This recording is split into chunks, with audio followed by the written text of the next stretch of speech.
आज हमारे देश में जो ऐतिहासिक दिन है, ये प्रधानमंत्री नरेंद्र मोदी जी की वजह से ही हमें सौभाग्यशाली दिन देखने को मिला है। कहीं ना कहीं पूरे देश की, चाहे वो स्वच्छता आंदोलन हो, चाहे वो करप्शन के अगेंस्ट हो, चाहे वो गंदगी के अगेंस्ट हो, ये हमारे प्रधानमंत्री यशस्वी प्रधानमंत्री नरेंद्र मोदी जी के हिस्से में सब काम लिखे गए हैं। कोई भी व्यक्ति, कोई भी संस्था, कोई भी धार्मिक संगठन जो है वो कानून से, संविधान से ऊपर नहीं है। एक दीमक की तरह जो एक करप्शन जो इसको खा गई थी और देश को खा रहा था, अब हमारा देश इससे भी मुक्त हो जाएगा। आज हमारे देश में जो ऐतिहासिक दिन है, ये प्रधानमंत्री नरेंद्र मोदी जी की वजह से ही हमें सौभाग्यशाली दिन देखने को मिला है।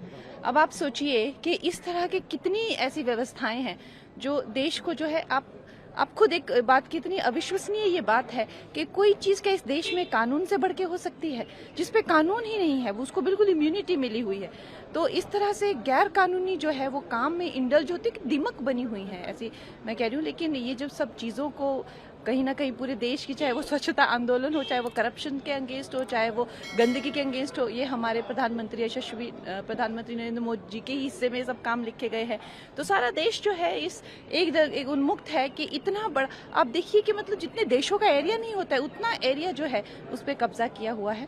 और अब वो जो है पूरी रेगुलेटेड जो बॉडीज हो गई, चाहे वो डीसी हो गए, कलेक्टर हो गए, वो जो है उन चीज़ों को जो है अब देख रेख करेंगे सरकार के उसमें। और सबसे बड़ी बात जो है, अगर कोई भी उन्होंने गैर कानूनी काम अगर वो करेंगे तो कानूनी व्यवस्थाएं जो है उनको पूछ सकती है। इससे पहले देखिए क्या हालत थी देश की। तो देश ये देख रहा है, समझ रहा है कि चाहे वो कश्मीर हो, चाहे वो अरुणाचल हो, हिमाचल प्रदेश हो, या कोई भी जो काम कितने सालों से रुके हुए थे, वो प्रधानमंत्री नरेंद्र मोदी जी जो है इस देश के लिए कर रहे हैं। गंगा जी, लेकिन जिस तरह से अपोजिशन ने कल कहा कि सरकार इस बिल के बहाने जो माइनॉरिटीज हैं उनके संपत्ति पर कब्जा करने की, इंक्रोच करने की कोशिश कर रही है, उनके रिलीजन में दखल अंदाजी की कोशिश कर रही है, उसके बारे में क्या कहना है? देखिए, ये जो हमारे जो विपक्ष के इसको जितना विस्तृत रूप से बताना था, हमारे होम मिनिस्टर जी ने, किरण रिजिजू जी ने बहुत इलेबोरेट इसको किया हुआ है। मुझे तो नहीं लगता और ज़्यादा इलेबोरेट करने की ज़रूरत है।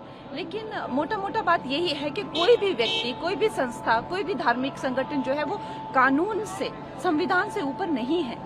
ये जो बिल है, अगर मोटा मोटा इसका मैं कहूँ कि क्या इसकी बॉटम लाइन यही है कि इस देश के संविधान से ऊपर कोई भी नहीं है। तो ये हमें आज ये सौभाग्य प्राप्त हुआ है कि एक दीमक की तरह जो एक करप्शन जो इसको खा गई थी और देश को खा रहा था, अब हमारा देश इससे भी मुक्त हो जाए।